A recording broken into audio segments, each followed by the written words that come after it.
Bonjour à tous, bienvenue pour cette nouvelle vidéo de la newsletter de Télécite. Cette semaine, c'est la sidra de Vayetse. J'aimerais vous parler d'une colère. Une colère qui passe inaperçue, puisqu'elle est simplement dite en allusion. Vayetse Yaakov me Be'er-Sheva, Vayele Harana. Yaakov est sorti de Be'er-Sheva, il est parti à Haran. Nos sages se disent que la ville de Haran fait référence à Haron Af, une expression pour dire que la colère éclate. Donc Haran, ça fait référence à une colère.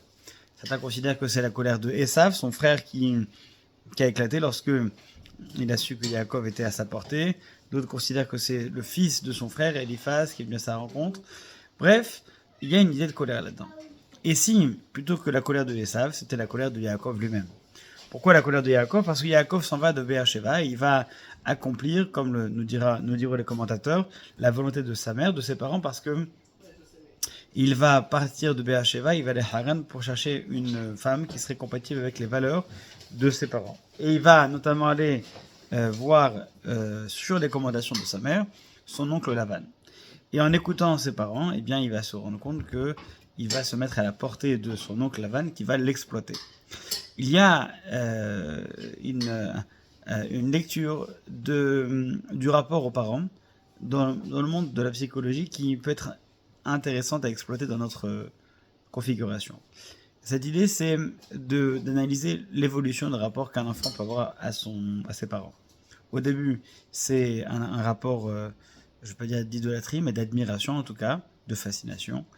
Ensuite, ça c'est le stade de l'enfance, puis vient l'adolescence avec l'opposition, où on est contre, en colère, et puis enfin vient la réconciliation, où là on comprend que l'écart qu'on a pu trouver entre au début les attentes qu'on avait de ses parents qui sont irréprochables dans un temps et donc idolâtrés, puis ensuite il y a cette désillusion qui amène cette colère, puisque en fait ce sont des personnes normales en fait, qui font tout ce qu'ils peuvent pour faire au mieux.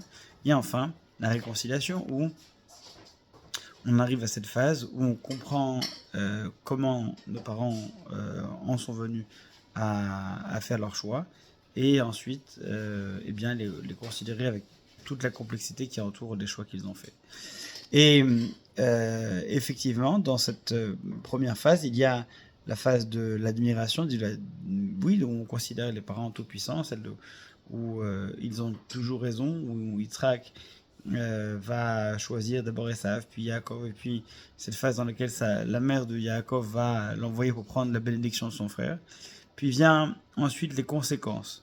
Les conséquences, quand on écoute ses parents, bien on est effectivement respectueux, mais derrière il peut y avoir quelques questions qu'on se pose. Yaakov s'en va vers la ville que sa mère a indiquée pour qu'il puisse trouver une femme. Mais ce même choix que sa mère a entrepris va lui faire rencontrer effectivement Rachel et Léa, mais va aussi lui faire rencontrer Lavan, son frère, et va le projeter dans le monde de la brutalité. Lui qui est un homme qui était parti pour être plutôt tranquille, va être violemment projeté dans le monde de la brutalité lorsqu'il sera mis face à son beau-père Lavan, qui se trouve être le frère de sa mère, donc son oncle. Et donc, Vayele Harana, il est parti vers la colère. La colère de qui? Ben, peut-être la colère vis-à-vis de sa propre mère. Peut-être que c'est justement le chemin qu'il est nécessaire de prendre dans l'écoute, dans l'accomplissement de la volonté de sa mère. Il y a aussi des choses qui le construiront, mais qui également lui feront poser des questions. Cette colère qu'il pourrait avoir ressentie, c'est une colère nécessaire qui va permettre à l'enfant de devenir adulte.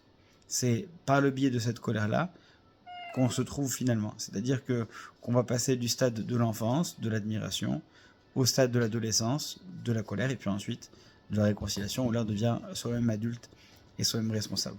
Et donc, ce que Rivka est en train de faire lorsqu'elle l'envoie vers cette situation-là, c'est qu'elle provoque eh bien, ces années difficiles qui vont lui-même le projeter dans le monde de l'adulte. Et donc, dans cette colère, il va pouvoir également se trouver.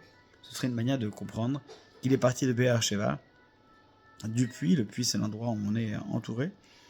Il est parti du puits pour aller vers Be'er-Sheva, un lieu qui est en dehors du puits, en dehors de la maison.